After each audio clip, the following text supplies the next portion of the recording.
যত বাধাই আসুক আমরা ঐক্যবদ্ধ জাতি হিসেবে এই নতুন বাংলাদেশ গঠন করব ইনশাআল্লাহ।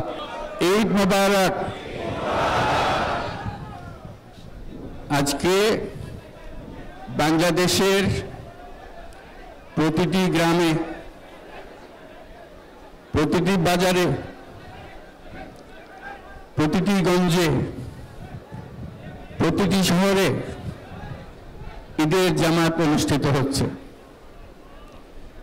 আমরা জাতির পক্ষ থেকে জামাতে যারা যেখানে শরীক হয়েছেন তাদেরকে ঈদ মোবারক জানাচ্ছি। একটু জোরে বলেন, তারা যেন সবাই শুনতে পায়। যারা ঈদের জামাতে শরীক হবার সুযোগ পাননি তাদেরকেও আমরা ঈদ মোবারক জানাচ্ছি। আমাদের মা বোনেরা, মহিলারা যারা ঘরে আছেন তাদেরকেও আমরা জাতির পক্ষ থেকে ঈদ মোবারক জানাচ্ছি। আমাদের প্রবাসী শ্রমিকরা যারা বিদেশে আছে, সারা বছর কষ্ট করেছে, আজকে হয়তো ঈদের জামাতে যেতে পারবেন কিংবা যেতে পারবেন না, আমরা তাদেরকেও ঈদ মোবারক জানাচ্ছি। যারা বাংলাদেশিরা আছেন পৃথিবীর বিভিন্ন দেশে, জাতির পক্ষ থেকে তাদেরকে আমরা বলে যাইনি, তাদেরকেও আমরা ঈদ মোবারক জানাচ্ছি। যারা হাসপাতালে আছে, রোগী, বিভিন্ন কারণে ঈদের জামাতে যেতে পারেন নাই, তাদেরকেও ঈদ মোবারক জানালাম। ঈদ দূরত্ব ঘুচানোর দিন, নৈকট্যের দিন, ভালোবাসার দিন। আজকে সেই দিনটা আমরা যেন গভীর ভালোবাসার সঙ্গে উদযাপন করতে পারি।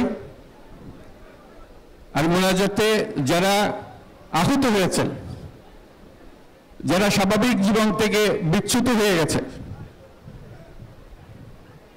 এই দেশের জন্য নিজেদের স্বাভাবিক জীবন ত্যাগ করতে যারা বাধ্য হয়েছে তাদের স্বাভাবিক জীবন যাপনের ক্ষমতা দেওয়ার জন্য, রোগমুক্তির জন্য আল্লাহর কাছে যেন আমরা প্রার্থনা করি। আজকের দিনে যেই নৈকট্য আজকের দিনে আমরা শুরু করলাম,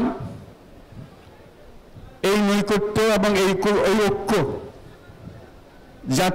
জাতির জন্য যেন স্থায়ী হয়, আমরা যেন একটা ঐক্যবদ্ধ জাতি হিসেবে সামনে এগিয়ে যেতে পারি। যারা আত্মত্যাগ করেছেন, যারা নতুন বাংলাদেশের স্বপ্ন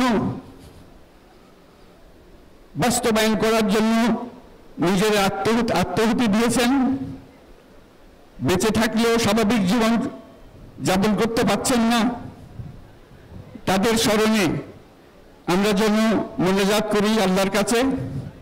আমরা অবশ্যই সেই স্বপ্ন বাস্তবায়ন করব। শত বাধা সত্ত্বেও, যত বাধাই আসুক, আমরা ঐক্যবদ্ধ জাতি হিসেবে এই নতুন বাংলাদেশ গঠন করব ইনশাআল্লাহ।